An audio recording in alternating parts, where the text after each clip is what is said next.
how I got started in the industry is actually it's a bit of a story, but my friend Ryan and I actually got into doing visual effects when we saw Jurassic Park in high school. We were 13 or 14 years old, and we were just blown away by the visuals in Jurassic Park.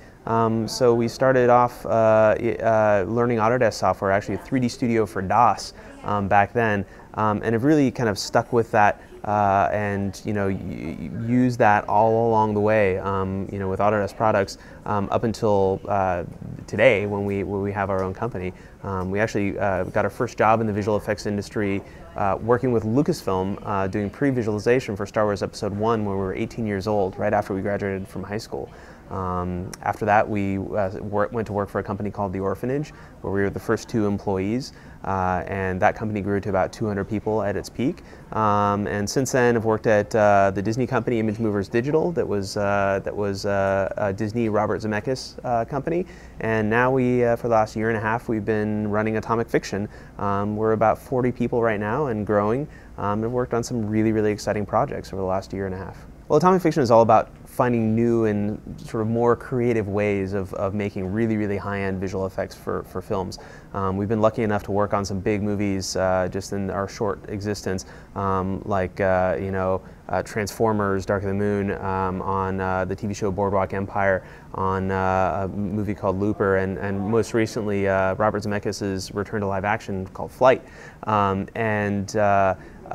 Those are all really, really fantastic things for us, and what's enabled us to actually work on these films and be such a small growing studio and working on these big projects is we're trying to be really creative with how we're structuring the company.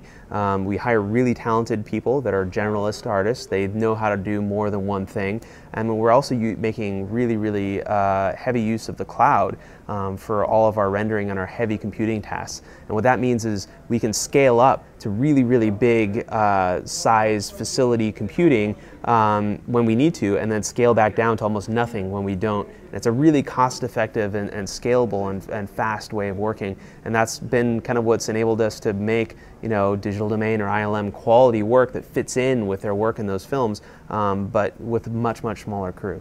Well, we've been using the cloud for rendering for about the last year, and currently we're using Amazon's cloud, and that's going to maybe change and grow in different ways, but really the concept is the same. Essentially, we have all of our data locally, and then we've been partnering up with a company called Zinc that they're eventually going to be able to offer this cloud rendering as a service that everyone will be able to use.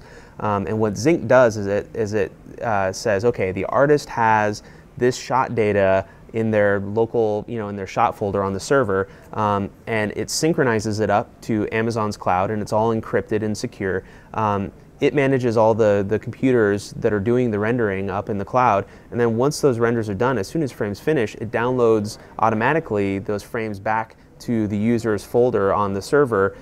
So to them, it's just like rendering on a normal farm. They don't have to do anything different, and the turnaround time is just about as fast, because the second and third time that they render, only the things that have changed need to go up into the cloud.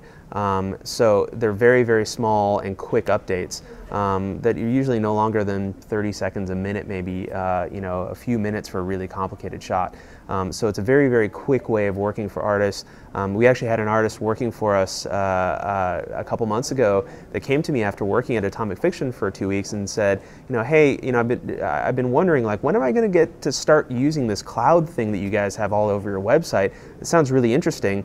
I said, well, you have been using it ever since you started, and it was just so seamless that they didn't know, and that's what Zinc provides for us. The Autodesk products play a huge, huge role in what we do. I mean, again, I've been using Autodesk products ever since 13 or 14 years old, and they play a big part still on the education side, where Autodesk products are in all the schools, and a lot of the students that we hire and a lot of the really, really experienced people that we hire, they all have that common language of the tool set that they use.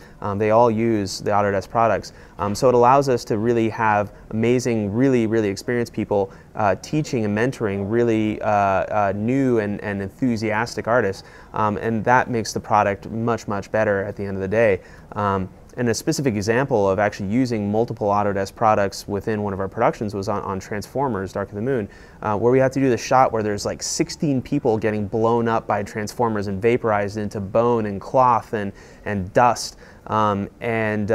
We used Mudbox for a lot of the sculpting work that we had to do. We used Maya for a lot of the animation and NCloth for the simulation of the cloth. But then we used 3ds Max and some of the plugin renderers like Krakatoa to do a lot of the fine dust things. So having all the Autodesk products available to us and also having them work together as well as they do was really critical in achieving something that even a few years ago would have required really custom pipeline tools to do. Now we did with all off-the-shelf software completely.